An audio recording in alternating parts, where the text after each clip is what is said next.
So yeah, I thought this was kind of crazy. House Republicans push repeal of the 17th Amendment amid GOP rift. Representative Keith Self of Texas, joined by 8 GOP co-sponsors, has introduced a bill to repeal the 17th Amendment, which since 1913 has allowed voters to directly elect U.S. senators. Yes, so there's 9 Republicans that are willing to completely undo the ability for U.S. citizens to vote for senators, which is crazy, absolutely crazy. Self argues that the state legislators should choose senators to better protect state sovereignty and curb federal overreach. The proposal would require an extraordinarily high constitutional threshold to pass, and it's never going to happen, making its enactment highly improbable. The repeal push comes amid a broader House-Senate Republican rift over the Save America Act, which mandates proof of citizenship for federal voter registration, which is the same. The Save America Act is also the same reason that Trump is not signing the housing bill and is holding the housing bill hostage. And it's very likely that because the Senate is going on recess, I believe, that it's not going to pass and that it's just going to sort of die by pocket veto because he wants the Save America Act passed. The Save America Act wants to put restrictions on voter registration and mail-in voting. But the administration of federal elections is very squarely within the hands of the states themselves. They're allowed to make the rules and regulations around that. And the federal government is not supposed to have any involvement in that. And so him wanting the Congress to pass, the federal government, to pass laws regarding how the states administer their elections, regarding voter registration and mail-in ballots is very much directly, literally, and explicitly unconstitutional. But he really wants it because it's going to affect the midterms, because it will effectively result in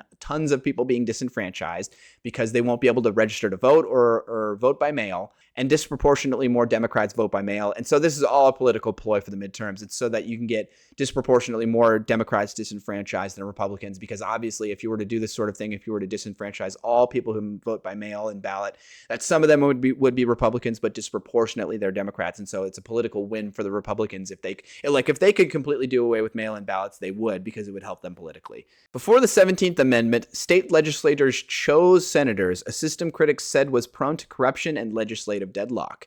Only one constitutional amendment, the 18th, has ever been repealed, highlighting an 18th Amendment was prohibition, was the outlawing of alcohol, has ever been repealed, highlighting the uphill battle for such efforts. Republicans currently control a majority of state legislatures, which could influence interest in returning to legislative selection of senators, though bipartisan support would still be essential. So this would create a scenario. I didn't even consider this before I read this, but this would create a scenario in which, like, you would never have split state senators, I would assume, right? If you have a state where one senator is Democrat and one senator is Republican, like could be the case with Texas if Tellerico is able to upset Paxton in this upcoming senatorial race in the midterms in a couple of months. Or there's a number of other states. I'm not sure exactly which ones. I can list them on screen right now. But there are a number of other states where, because there's 2 senators per state, that one senator goes Republican and one senator goes Democrat, because it's politically a purple state. You know, they have a pretty even distribution of Democrats and Republicans. And so therefore there's a mix, and Republicans win in some circumstances and Democrats win in other circumstances.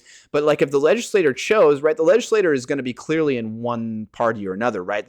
It's going to be a Democratic legislator or it's going to be a Republican legislature, which means that the legislature is going to elect only members from their parties to be Senate members.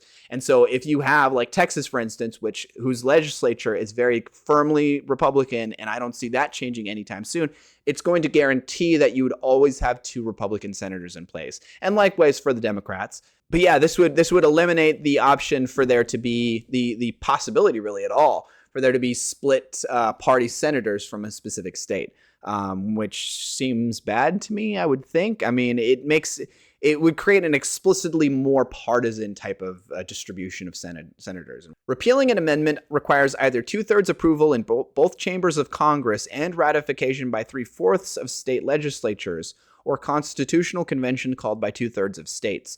Both paths demand bipartisan support far beyond current GOP numbers. In the current polarized climate, and with Senate Republicans already divided over major legislative priorities such as the Save America Act, the repeal bill is seen more as a political statement than a viable legislative path. Absolutely, there's really no serious way that this moves forward. There's absolutely no path. There's like literally like, even if this was on the betting market, I don't think anybody would vote for it, this actually being able to happen, because it would just never happen. It just can't happen. But that makes it all the more wild that they would come out and make this sort of a statement, right? Because like, it does not look good to propose taking away power from the voters themselves, right? That I would imagine that even a good majority of Republicans don't like the optics of that they're like, you want to take away my ability to vote for my own senator, my own state, right? Like that cannot look good, right? And it's absolutely wild to me that 9 Republicans came out and said, we want to remove the ability for citizens to vote for their senators, right? And to me, it's pretty clear why they would want to do this, right? And it's stated later in here that Republicans control currently a majority of state legislatures. And like I said, these legislatures would very obviously choose 2 Republican candidates or 2 Democratic candidates, depending on which legislature happens to have full control over the legislature, because there's going to be a majority one way or the other for sure. And it will completely remove the ability for there to be split senator parties in a specific state, right? You can no longer have Texas having a Republican and a Democratic senator, or any other state that does that. It would not be possible. It would just never happen. It would be bad.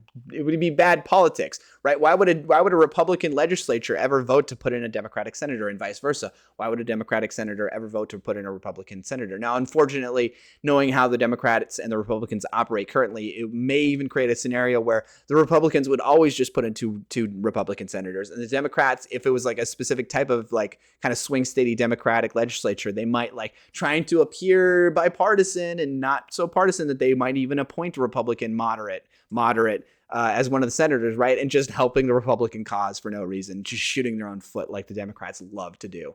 So yeah, I just think it's hilarious that they come out and openly do this sort of thing, right? This seems like almost political suicide. Like, this cannot look good for their own campaigns moving forward.